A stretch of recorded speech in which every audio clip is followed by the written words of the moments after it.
Hello my people, welcome to my YouTube channel Karimama Stories. Stories zangu zikikubamba, comment, like and share. Usisahau kusubscribe. Karibuni sana kwa my channels. Leo tunaongelea, niko na another story ya misery. Tunaongelea kitu ilifanyika ghetto moja. Na kama hujakaa fiti, kaa fiti. Juu hii story is very interesting. So kuna jengo moja ilikuwa kwa ghetto. Hiyo jengo hakuna msee alikuwa anaishi. Hiyo jengo ilikuwa so dark inside juu it was abandoned. Juu nobody alikuwa anaishi ndani.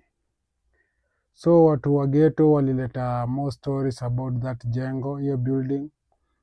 But hakuna mtu alikuwa ana make the sure ama analeta the sure story ama the correct story. Watu wengi walikuwa just guessing. So one day hii jengo ikaleta story fear. Wasee wengi walikuwa wanapita kwa hiyo jengo usiku wakitoka mbio. Watu wengi walikuwa wanasema hii jengo usiku iko na masauti, iko na shadows kwa windows juu ilikuwa jengo chafu, alafu iko na graffiti fulani. So many people walikuwa na fear hii jengo sana juu hakuna msee alikuwa anataka kukaribia.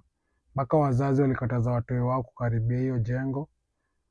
Juu hakuna mtu alikuwa anajua nini exactly iko ndani hiyo jengo.